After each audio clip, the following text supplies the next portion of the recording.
My name is Eli. I live in Montana, a place of vast forests, silent mountains, and endless trails. I'm the kind of guy who prefers solitude, spending days hiking, camping, and disappearing into nature. In the fall of 2021, I was wandering through a flea market in Butte, just looking for some vintage stuff to decorate my cabin. That's when I saw it. A brass compass, old, worn, scratched up. Something about it pulled me in. What really caught my eye was a small engraving on the back in Latin. Viator non redibit. The traveler will not return. The old man selling it looked at me strangely when I picked it up. He said, "If it doesn't point north, don't ask me why." I laughed. I figured the magnet was off or something. But from the moment I held it, something didn't feel right. Back home, I tested it. The needle didn't point north. Not once. No matter where I stood or turned, the compass pointed steadily in the same direction. But not north. It wasn't jittery like a broken compass. It was precise. Intentional. I checked it against my phone compass. Completely different. It was pointing to somewhere. And something inside me had to know where that was. So I packed up.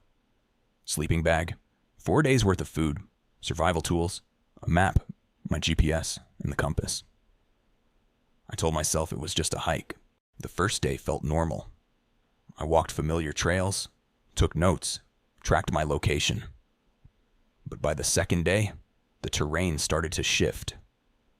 There were landmarks that weren't on my map. Strange rock formations, a small lake I'd never seen before, even though I'd hiked this area dozens of times. Then, my GPS completely lost signal. No service. No satellite. My phone went dead too. But the old compass, still working, still pointing ahead. And I kept following it. On the morning of day 4, I climbed through a narrow pass and looked down into a valley I had never seen before. There was a town down there, a small one. Smoke rose from chimneys, houses lined the dirt roads. But something was off. No cars, no power lines, no paved roads. Everyone dressed like they were from the 1940s. The men wore suspenders and wool coats. The women, long skirts. No one had a phone. No one seemed surprised to see me. An older man approached and asked, "You came from up the ridge?" I nodded. "I followed this," I said, holding up the compass. He smiled slightly and said, "Then you've arrived where you were meant to." I asked what the town was called. "It doesn't have a name," he replied. "We just live here. They gave me soup and bread, let me sleep in a small wooden house." Nobody asked who I was. Nobody acted suspicious. But nobody explained anything either. I kept my backpack close and placed the compass on the nightstand. I fell asleep faster than I thought I would. I woke in complete silence.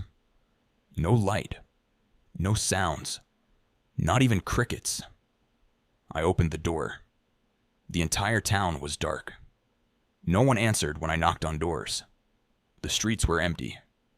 It was as if the whole place had been abandoned for years in a single night. I ran back to the house I slept in. The compass was still there. But now, it was spinning wildly, its needle going in circles like it had lost control. I panicked. I ran up the same trail I came from. But the forest had changed. Thicker trees, steeper cliffs. The path I'd taken was gone. It didn't matter which way I went. I always ended up near the same clearing. I hiked for what felt like hours, my mind spiraling. I thought I heard footsteps behind me, whispers in the trees. At some point, I passed out. I woke up in a hospital. A hiker had found me unconscious, miles away from the valley. When I asked about the town, the nurses said there was no settlement like that anywhere nearby. I checked maps. I searched satellite images. There was nothing. But the compass? It was still in my backpack, untouched, polished, and the needle was still pointing in that same direction. Since then, I've tried everything. I buried it. I threw it in the river. I left it at a bus stop 5 towns over. It always comes back. Sometimes it's in my drawer. Sometimes it's on my porch. Once, I found it sitting on my pillow. And every night, I hear the same voice. A whisper in a language I don't understand, but I feel what it means. Viator non redibit. The traveler will not return. What do you think I found? Was it a different world? A ghost town trapped in time? Or did I cross some boundary I was never meant to? If you had a compass that didn't point north, would you follow it? Let me know in the comments. And if you want more stories like this, real or imagined, make sure to subscribe.